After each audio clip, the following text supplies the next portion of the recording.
Good day. Welcome to Westchester Talk Radio. I'm John Marino, and we are produced by Sharc Creative.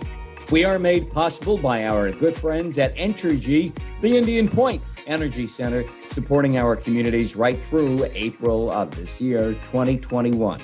By Lipolis Electric. Don't be left in the dark. Get Lipolis. By White Plains Hospital. Special thanks to all of our friends, the way they've handled everything for us, our heroes during this COVID-19 pandemic at White Plains Hospital, and by Hightower Westchester, managing your wealth to a fiduciary standard. Here we are opening up the month of March with our good friend, John Bailey. John Bailey is the publisher and executive editor of White Plains Citizen Net Reporter, White Plains Citizen Net Reporter.com. Everything seems to be snowballing on the governor right now. First of all, the continuing nursing home scandal about COVID-positive seniors being shuttled from hospitals to nursing homes, maybe back to hospitals again. Many died. About 15,000 have died, as we found out now in this category here of COVID-positive seniors, whether at a hospital or a nursing home, or they went to a nursing home from a hospital, back to a hospital, and they weren't counted in the nursing home death statistics like they are in other states.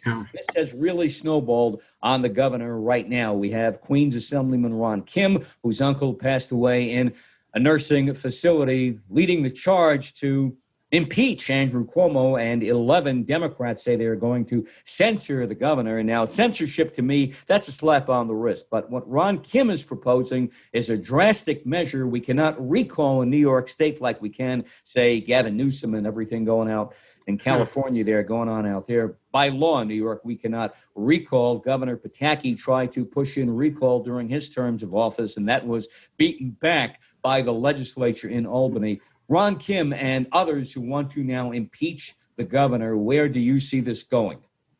Well, number one, they have to ask the nursing homes, then the nursing home lobby, which is very strong and contributes a lot to politicians in Albany. It's a fact that should not go overlooked. Why COVID got into their nursing homes in the first place? Nobody has asked that question. It got in everywhere at that point. Well, I still say that means they let it in. How did they let it in? Were they lax?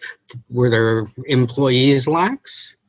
That is the question. And that can only be answered in an impeachment inquiry. If that is the basis of Mr. Kim's complaint, that the governor just let it spread, then they have to prove that. Okay, and so that brings the nursing homes in on the carpet, which they should have been done with long ago, but they didn't want to touch that when the issue first arose. And the only reason it came up was because Letitia James blew the whistle.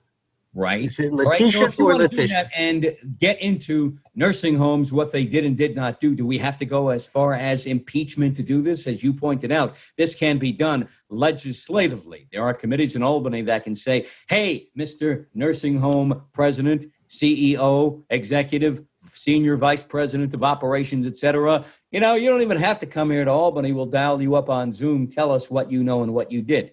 Yes, exactly. Why don't they do that? That's a good They question. don't want to do it. They get too much money from them. Okay. All right. So you go impeach the governor instead at that point then? Is that easier to do? The pressure is, will the Democratic Party fail to nominate Governor Cuomo? Will they nominate the usual suspects that are volunteering to run? And already there was a big article about possibilities, but they just don't have the administrative experience that Mr. Cuomo has had that got us to this point. And I think, let's say Governor Cuomo decides, look, I have enough of this crap. I'm going to go get a talk show. Makes millions of money, tons of money, and I can criticize these yo-yos. And I think that would be very appealing to him. And so if he leaves, we're in deep trouble. We will then have a weak governor, no matter who it is.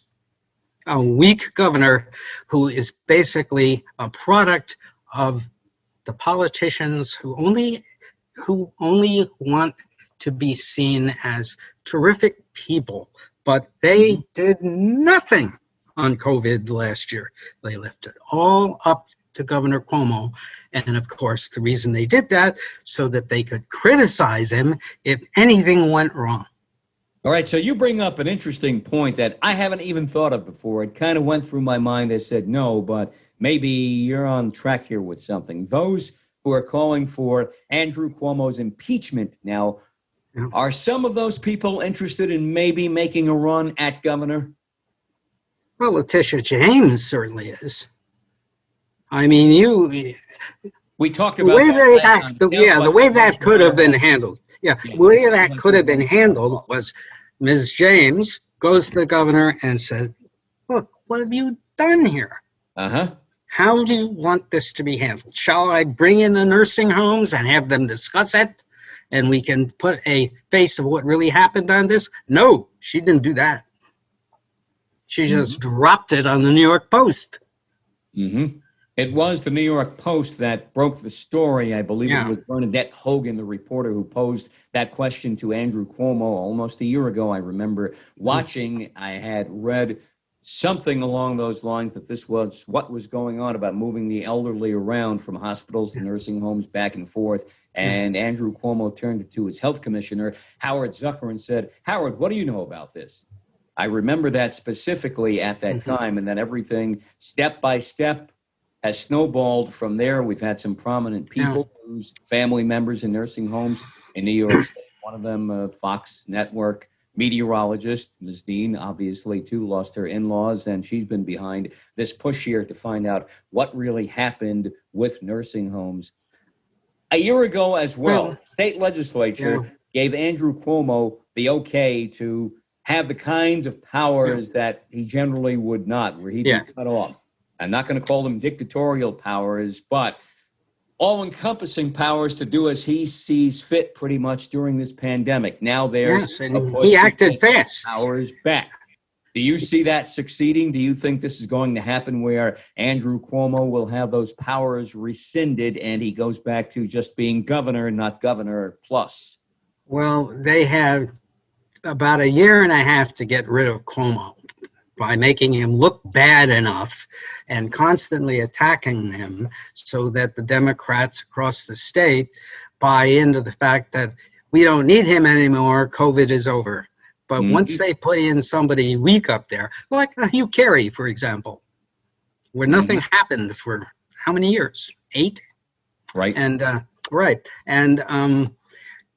then, I mean, I think the state will be in serious trouble because you need somebody who can make good economic decisions and to get the state moving again. You know, they named a tunnel after you, Carey, connects Brooklyn and Lower Manhattan. How appropriate. Maybe we'll have a bridge named after Andrew Cuomo. We have one named after Mario, obviously, the Tappan Zee Bridge, as we try to bridge it all together here. So, well, the sad thing is that when you are a leader and you make decisions on the fly, you will sometimes make mistakes, but you're always looking on how can we solve this problem. And so he didn't have time to try things out. What the state Senate and the Assembly are great at is forming task forces, which delays the decision. In fact, they did one on the whole nursing home thing. Andrew Stewart Cousins is starting a huge task force on nursing homes. Let's hope they'll ask some tough questions of those people. We're only in business to make money on those nursing homes. So let's us not forget that. Position now of, you remember the 60s TV show Lost in Space, right? Yes, I do. Yeah, with Will and Dr. Smith, obviously, and they would always pal around with the robot, the two of them. And I remember a specific episode where I forget what happened. I think the robot was taken over by outside forces, and he turned to Dr. Smith and he said, "There is no further need for you. You will be destroyed." Is Andrew Cuomo in this position now with state Democrats? You brought it Yes. up. That maybe Yes. we don't need him anymore now. Yes, he is. They have turned on him. They have turned on him because they now have something to really get him on that resonates with many people. And, and he, even after saying he wouldn't make any more comments on it, he turns around on Sunday night and issues an apology. Right. We're going to get to that. You don't need a law firm to see whether he did it or not. Right. He said what he did and that he's sorry for it. And who knows if they want to continue with that, I think they will. Yeah. And it's ready-made. It's a Cuomo killer. It's a Cuomo killer. It really is. And they want to do that. They hate him. With regards to nursing homes, the role of State Health Commissioner Dr. Howard Zucker, to me, that doesn't seem to be talked about enough. Should a lot of the heat being applied to Andrew Cuomo about nursing homes and hospital deaths from COVID right now and for the past number of months now, should that be maybe multiplied on top of State Health Commissioner Zucker instead? Remember, he's a medical guy. Andrew Cuomo is not. When I go to my doctor and he says, John, do this, this, this, this, and this, and I say, well, I don't want to do this. And the doctor says, I'm the doctor, you're not. So unless you can prove to me you know more about this, you do as I say. And could this be the kind of situation Andrew Cuomo got dumped in here where maybe Howard Zucker should have taken a different stand?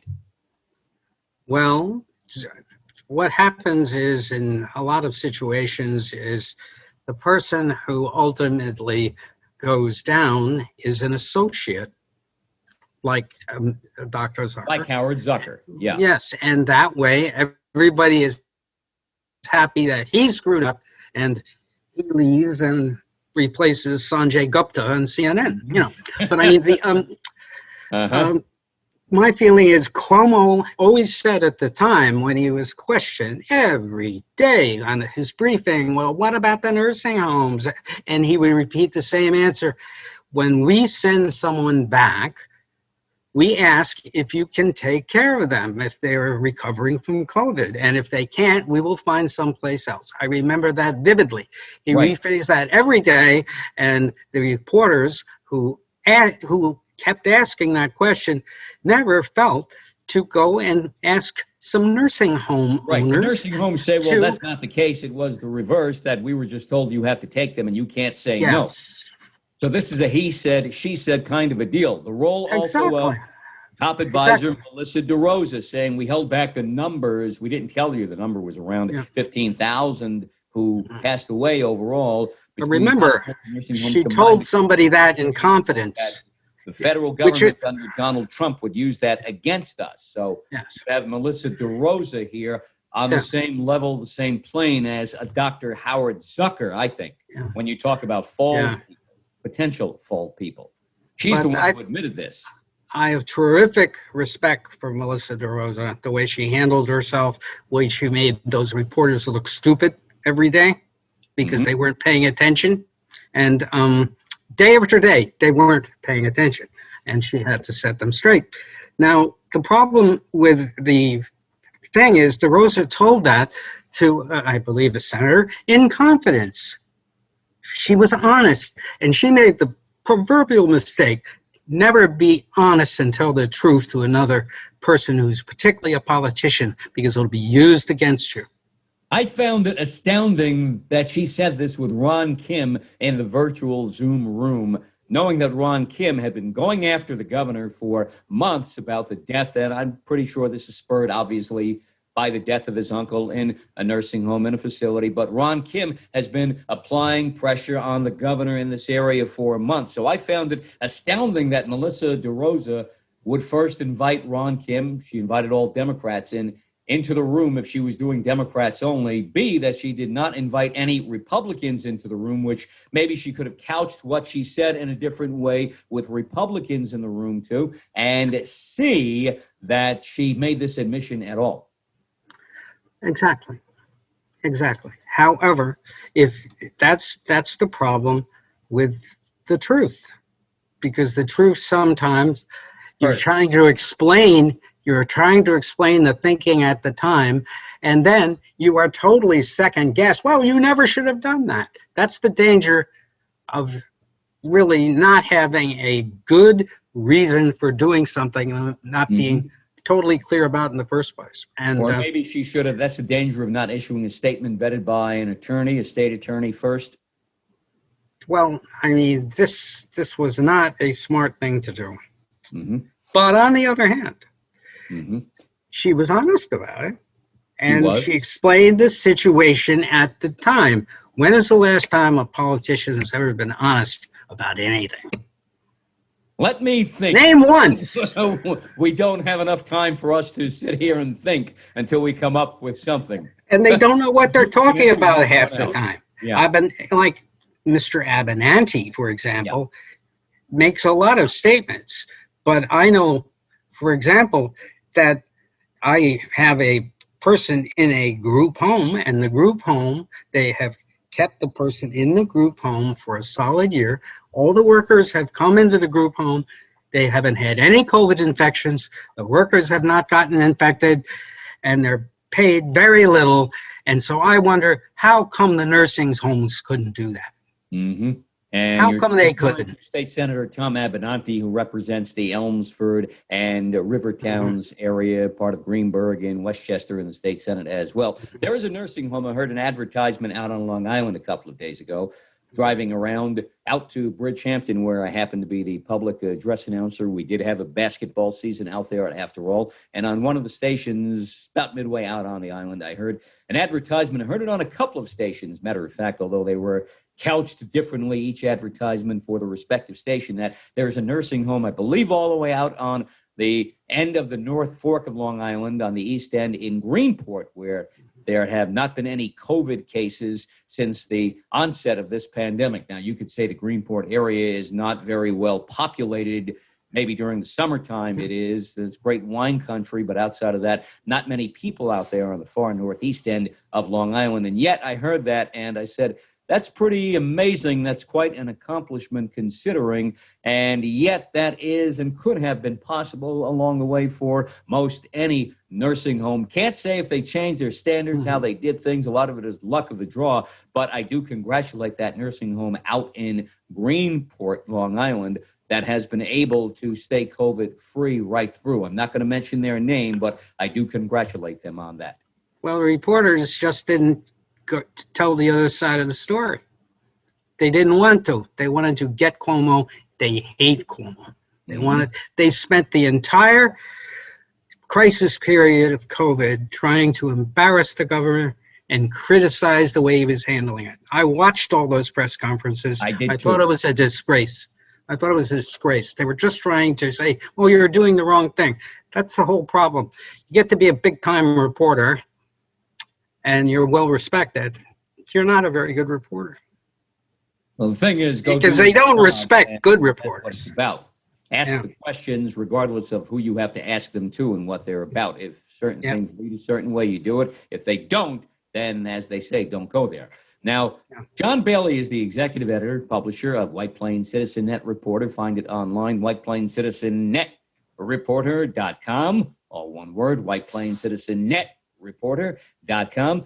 John, one Albany insider says Andrew Cuomo, 100 accomplishments, not one friend. That he's obviously, you hear through the years that he can be a tough guy, tough boss to deal with. Is he a bully? We have a couple of women, Ms. Boylan, Ms. Bennett right now, who worked in his administration the past few years. Ms. Boylan, I guess, the candidate for mayor of New York City, Lindsey Boylan. And they claim that the governor made some, we could term them possibly inappropriate advances. And this seems to be snowballing together with the COVID scandal in the direction of possibly bringing Governor Andrew Cuomo down. More people calling for his impeachment. State Senator Alexandra Biaggi, the granddaughter of one-time Congressman Mario Biaggi, who represents part of the Bronx, saying he's a bully and he needs to depart the governor's mansion in Albany. Now we see Jen Psaki, Joe Biden's press secretary, on CNN yesterday, on Sunday, and today is March 1st, by the way, yesterday, February 28th, alluding to the fact that when she was pressed that the president, in theory, believes Lindsey Boylan and Ms. Bennett as well, and their accusations as well, and that every woman deserves and needs to be heard, and he supports an investigation into what might have gone on here with Andrew Cuomo in the state of New York, as others do and say they support investigations too, like Congresswoman Alexandria Ocasio-Cortez, AOC, and Senator Chuck Schumer, and others too. Is Andrew Cuomo in a really tough position and predicament right now? As you pointed out, he apologized last night. Yeah, well, I don't think it needs to be investigated. I think because he apologized, he basically admitted the behavior. Was there anything now, wrong? What do you want to do? Find out what it is, word for word, that he did? I mean, it'll turn into the Anita Hill hearing. That's the direction we happen to be going in, I think. Yes, right the Clarence Thomas Coke bottle incident. Please, we need that? Maybe we do.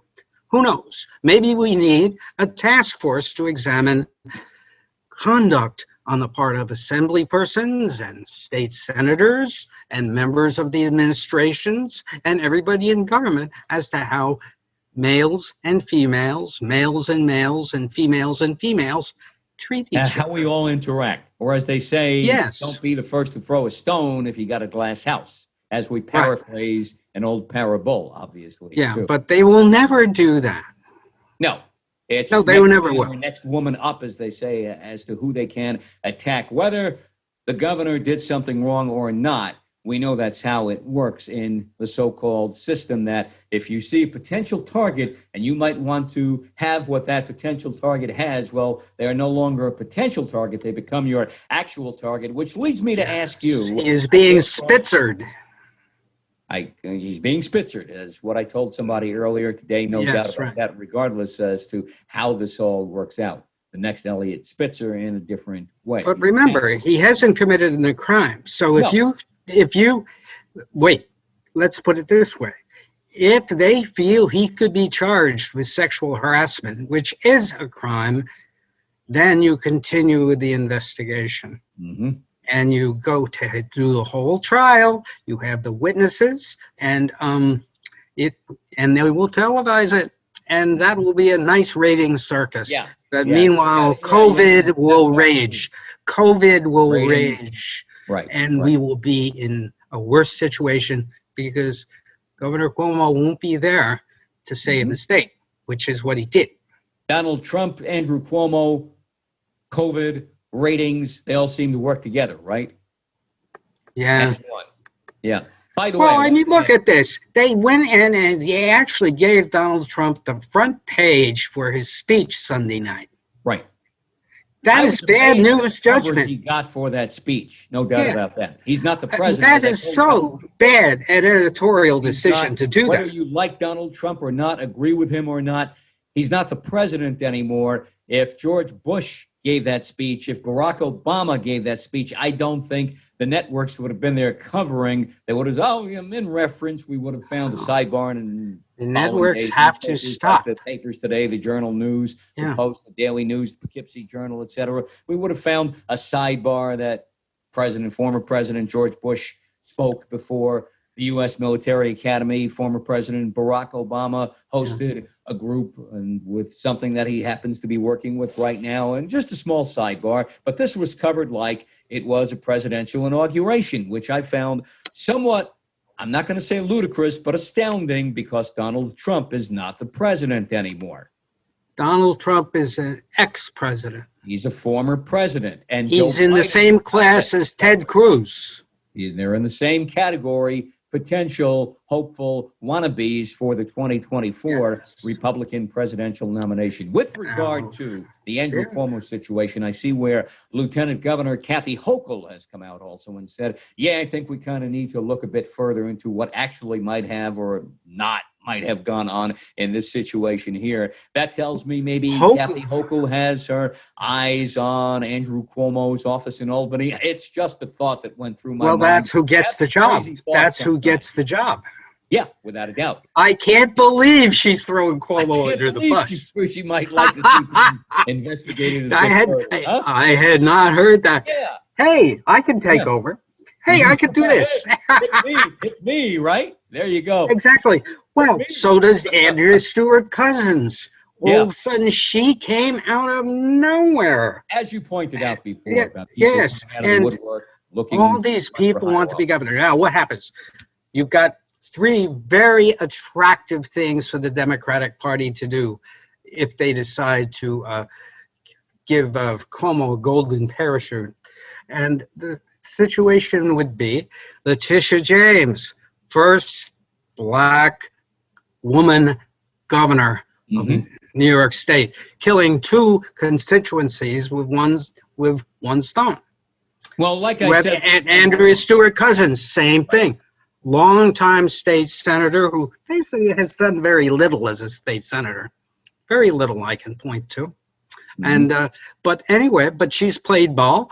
But when she had the chance to investigate why the former school achievement test preparer did not prepare tests that the teachers didn't like, didn't prepare teachers that the teachers felt were fair, she never called for a task force to investigate that. She never called for, what is the name of that place that used to be? The big European test maker. But anyway, they fired them and hired another place to do it out in Minnesota, one of the great education states. But anyway, but she didn't investigate it. And Latimer didn't do it either. They were both on the education committee then. And Latimer, who doesn't want to aggravate anybody, and the teachers were so against the tests, they never called in the former preparer of the tests to defend their tests. And this is a place that does tests all over the world. So they're not exactly. You talked about people looking for possibly to run for higher office and the Letitia James angle. Like we discussed last month, early February, the nursing homes report from Letitia James had just come out right then, along with a week after the takedown of the New York City Police Department, NYPD, and the way they handled the riots in the city last summer. And we both kind of threw it up last time around. Gee, could this be someone reaching or looking to run for higher office? Just a thought last month. I think that's just a thought at this moment right here, but who knows? And we seem to have a number of other people like an Andrea Stewart Cousins and Kathy Hochul and Joe Biden even with saying that, we should have an investigation. He supports it through Jen Psaki, his spokesperson. Carl Hastie wants to see, what happened, obviously. The Speaker up in Albany of the House also too, House Democratic leader. It seems like everybody is coming out of the woodwork all at once, like the floodgates have opened and are swarming and drowning Andrew Cuomo right now. Yes, because they have an issue they can get him on that resonates with a lot of women. And, it's always good to get an issue against somebody that paints him as a pariah. And they haven't been able to do that with Cuomo. However, the first thing Cuomo has to do is he has to cut the raises for all the assembly people and state senators out of the budget. Just cut them out. By the way, how do you see let them override that? Yeah, we got the budget coming up in a month, and nobody's talking about that here as well, too. Chris Cuomo, by the way, his brother, who hosts an evening show on CNN, at the moment is no longer. Chris better watch his job. Yeah, no doubt about that. Which you can't have two Cuomos on the same network. You can't provide us access to your brother, the governor, anymore. Yeah. And Chris right now is in a position where he cannot interview his brother again, which was the case before the pandemic, but I guess CNN wanted access during the pandemic. So Andrew Cuomo made a number of appearances with Chris. Some were serious, some were a bit joking, maybe I thought in ways that should not go on during the pandemic about, Mom, who does she like better, me or you? Whose pasta sauce is better? That's not what I don't think should be talking about. It humanized the governor. It humanized him. He got so much out of those interviews with his brother. And an Emmy Award. And he also has to have an Emmy for the best handling of crisis situations on a daily basis than anybody. No president has even done that. Right. Nobody, no president. No. And the fact is that he did something that was very bad judgment. And What can I say? I mean, we all make bad judgments. No, We all make bad judgments. Yeah, and we all have things that we've done. And actually, so do the persons that put them in that position. You know, I mean, how come they don't come out about it when it happened? How come they? And one did, and they accommodated her and moved her someplace else. Speak or and she still complains about it. Right. Speak or forever hold your peace. Talk about it when it happens, or I don't think you have much credibility. No, what happens? That happens to you. The advice is you walk. Yeah. By the way, when I was in an untenable situation at an advertising position I had in another life, and you know, I actually burst into tears. He humiliated me so. And I just resigned the next day because I wasn't going to take that. You know, you walk. John Bailey, today is March 1st. The budget for New York State is due 1 month from today. Also, police reform around the state in every locality and municipality, county, city, hamlet, village, etc. Do you see the budget coming in on time on April 1st? Well, that's the big question. Are the senators going to go to work in Washington and pass the stimulus? Right. Are they going to do that? You say, well, you bring up a really good point about that, John. Like, what's they going on? They can't get anything done, and you're going to have 3 Democrats bolt, and they're not going to pass it. Because they will bolt unless they give them, you know, like $1 billion for their states, you know. We have a number of. But anyway, that's the way it works over there. And to my way of thinking, they were very lucky on the first time around when it went 50-50. But this is a key issue because that $15 an hour thing with minimum wage. Yeah, come on, $15 an hour. Those guys blow 100, $200 on lunch at government expense down there in Washington, and they won't give the hardest working people in business $15 an hour. This is a disgrace. A pox on those who feel $15 is too much to be for an hour. I see. When I was freelancing, I made $50 an hour. Right. And I thought I was cheap. I see where the national minimum wage still is. What is it, $7.25 or $7.50 an hour? I mean, this part of the country, if you got paid that, you might be able to walk into Starbucks and get a cup of coffee, get a mixed drink. You know, 1 hour of my pay is going to a cup of coffee or a mixed. And remember how corporations, in order to build up their profits for the Wall Streeters, fired people. Right. And they weren't supposed to do that. And look at the airlines. The engines are falling off, and we give them all that money? Gee. I think sometimes in companies they have a list of people they'd like to get rid of if the situation presented itself where they could use it as cover. And I think COVID has provided some companies the chance to eliminate staff members they prefer not to have around for whatever their reasons. And it's tough to prove otherwise when that happens. But other controversial issues. But they weren't supposed to do that, John. Online gambling, online gaming. Should we legalize that? All part of the budget discussion. Police reform around the state, too. I think most everybody from people I talk to in the metropolitan area here in the lower part of the state, that everybody has their plan in place police-wise for April 1st. We'll see if that comes to fruition for everybody. Have it all on the governor's desk 1 month from today. Let's see if we get that budget passed and approved 1 month from today. Well, they need not only the stimulus, the $1.9 trillion stimulus approved, they need to send New York State $15 billion for his budget to work. Right. I don't think they're going to do that.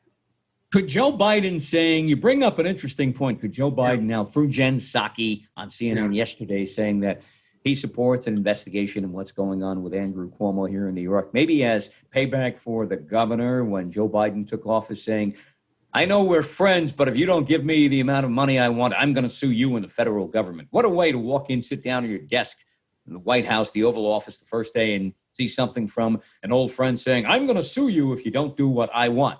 Could this be payback for that? Or does Joe Biden see Andrew Cuomo as a potential threat for the nomination in 2024 if there is a rise within the Democratic ranks to possibly nominate somebody else? That's a good question. would Biden run again? However, if things do not work out, the Republicans will be nominating Donald Trump again and say, we did it their way and I was right, and he will win. This is a back and forth, it seems to me, between Obama/Biden and Donald Trump. Obama and Biden for 8 years. Donald Trump reverses a lot of what they did for 4 years. Joe Biden comes in day one, week one, reverses much of what Donald Trump did for 4 years. I'm sure more to come. And then maybe Donald Trump gets reelected and reverses everything Joe Biden did for the past 4 years. But Trump has to live. Trump has to live. He has to live. Yeah. I mean, a lot can happen to health in 4 years. Right. At that age. About that, he'll be 70. The same thing with Mr. Biden. And he may say, I don't need this anymore, which honestly he doesn't. He does need it. He's a competitive guy, and he lost, and I think he feels like he wants to go down in the history books as getting the ultimate victory of being reelected. Trump, over the years, has always won, even when he should have lost. Right. And it grates in his craw. He charmed the press. The press did a terrible job of reporting his business actions, and Mr. Trump is the living personification of the play Other People's Money. Mm-hmm. Remember that? Where people use your money to make money for them.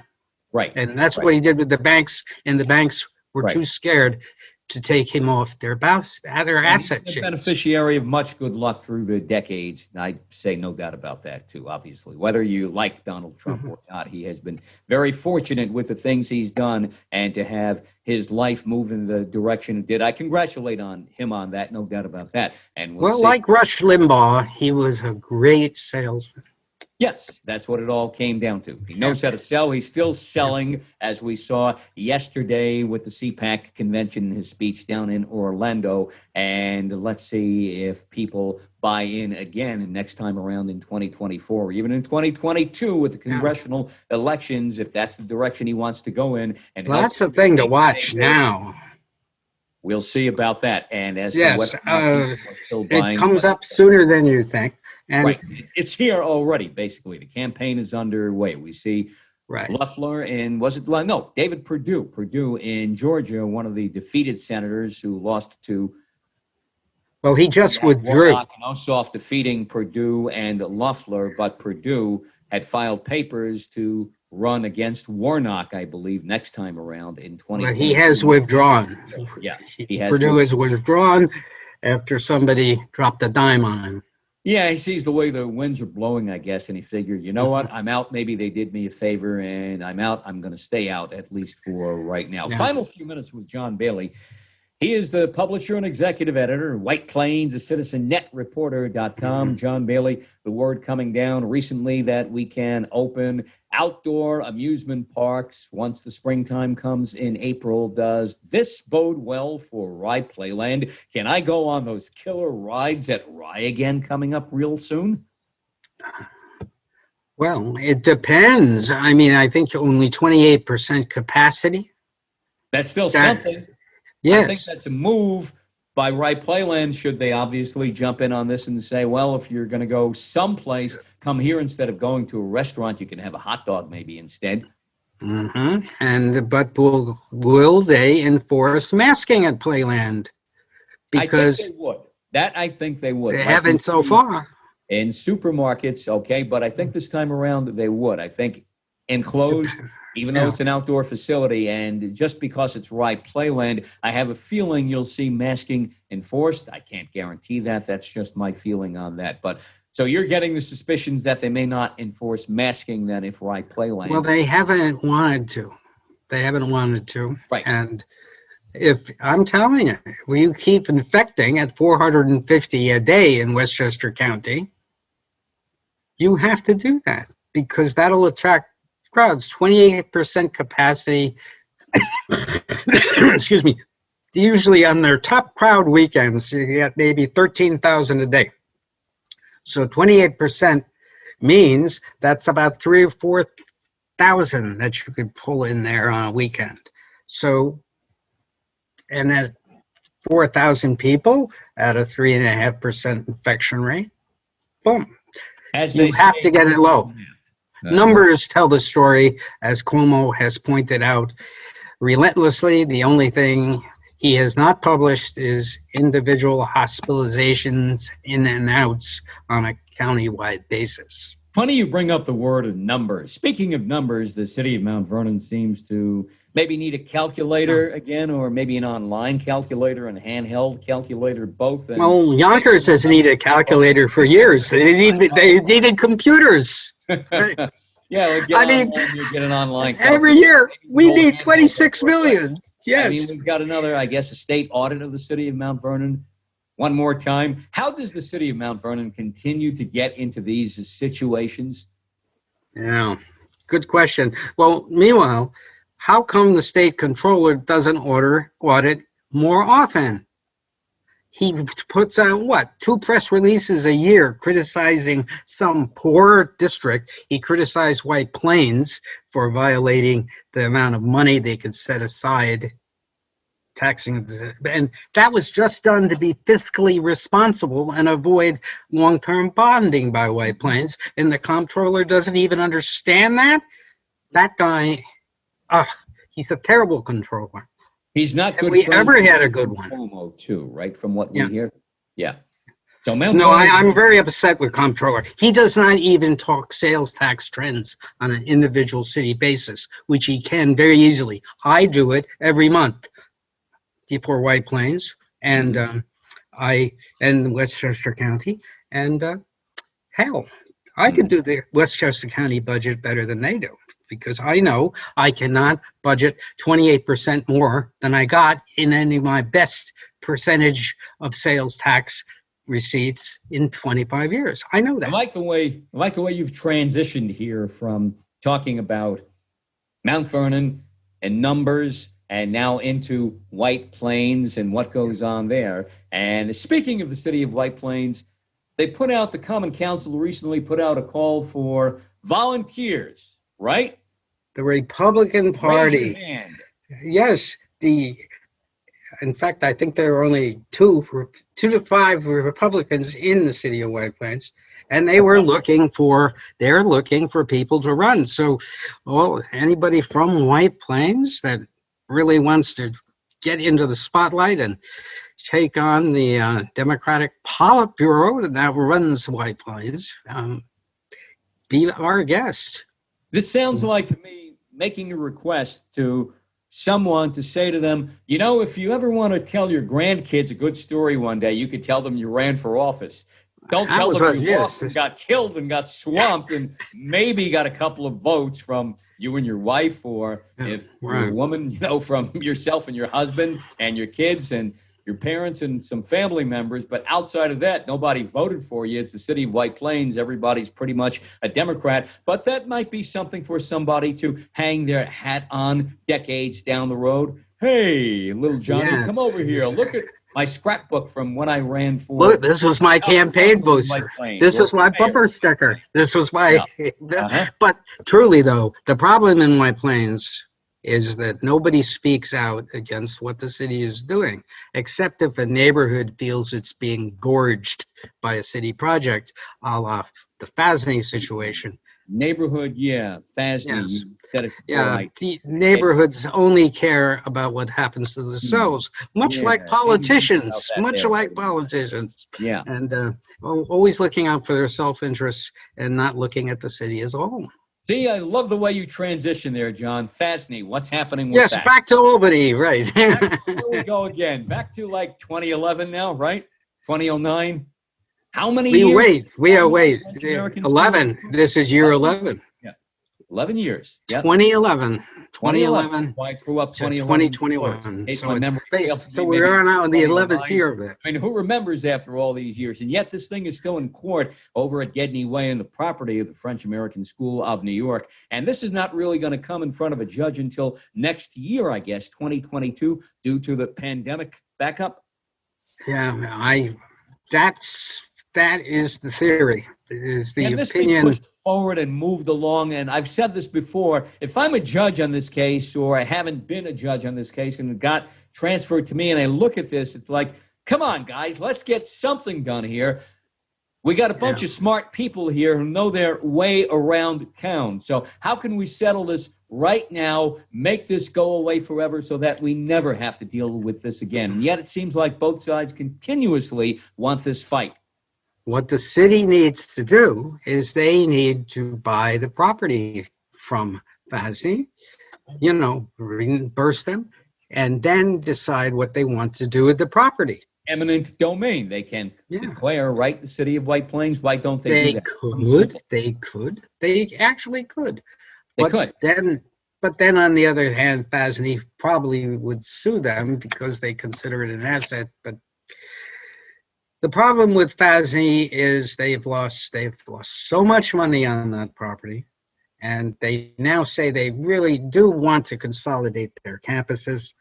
But unfortunately, the French government has withdrawn a lot of support, from what I understand, and they need to move that property, but they cannot sell it until the suit is settled.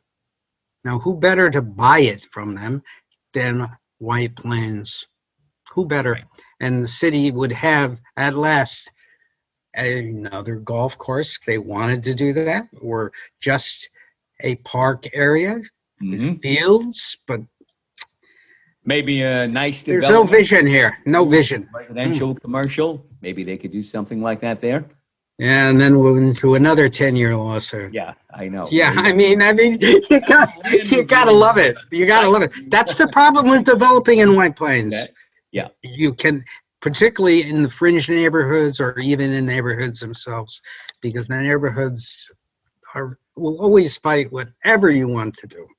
The neighborhood associations. Can the court order the city of White Plains to buy the property and then you do what you will with it from there? Can the court issue that kind of an order and say, you're buying it, I don't care what it costs, you work it out, but hey, guess what? It's all yours now. Well, that's what the bankruptcy court did to the county lawsuit with Standard Amusements over Playland. Right.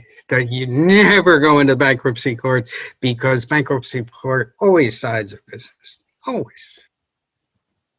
I mean, it's a bad scene because the business comes in. Federated Department Stores, multi-million-dollar organization, comes in every 5 or 6, 7 years. Says we can't pay all these creditors, and they get bankruptcy, and the creditors get killed, and they go on. This is the organization that has Bloomingdale's, for God's sakes. Yep. I mean, it is a racket. No question about that. It's a legal Ponzi scheme in a lot of ways, I guess, right? Yes, but of course, Federated is not the only one that does that. It's just they've had a history of doing that. In particular, I just mean the whole system, the way things work sometimes. It's like a legal Ponzi just scheme. Expunge the Federated section. Just expunge the Federated section. Just cut that out. We never want to see Federated go out of business. Macy's, Bloomingdale's. What would we do, obviously, without them? Well, we don't. We're not going to have Macy's in June in White Plains. We don't have Sears. And now the big question is what happens to the Galleria in White Plains, New York, USA? And like I said, I'm not pointing a finger at Federated. I'm just talking about the system overall and how it works. And they've obviously taken advantage, like Donald Trump said, when he ran for president in 2016, don't like what I did. Well, I took advantage of the laws as written. If you don't like the laws, rewrite them. And I do think he's right about that. And if you don't like what Federated, does to stay in business, and a lot of these other, like at JCPenney's, their parent company, and so many others too, in order to stay in business and rework things around. Well, first of all, a company has the right to do that. Well, like a person. Bankruptcy rewards bad management. Right, it does. Bankruptcy court allows people and businesses and companies to do this and to stay afloat. Now, if you, as an individual, file for personal bankruptcy, it doesn't protect you. You are screwed. It's all over for you. As Donald Trump said in 2016, if you don't like the laws, rewrite them. And I do agree with him on that. Otherwise, this is the system. This is the way it works. And let's hope by using the bankruptcy system, those in need of it are able to get themselves back in line financially. Again, whether you are a person, a business, a company, et cetera, that's what those laws are there for. And we wish everybody who is able to go through that system there, obviously, all the very best, and hope they get back on. Well, they've outlived their usefulness because their bankruptcy laws, I believe, came into being in the 30s during the Depression. Yes. You know, and this was to help people. Right. But unfortunately, it was then seen as a tool by creative accountants. And those laws are still the same today, 80 years later. They are. I don't know that for a fact. Quite informative when we talk with you, and we do it once a month here on Westchester Talk Radio on the Beat in Westchester. A busy month we've had in February. It's March 1st. Who knows what transpires between now and the beginning of April when we meet again. Looking forward to it, John. Yes, John so we have a new governor by then. I don't Kathy Hochul, right? Who knows? Oh, Kathy Hochul, you never, or whomever. We'll see about that. She has line. That's you never know, but never look, know. we survived David Patterson. We can survive Kathy Hochul.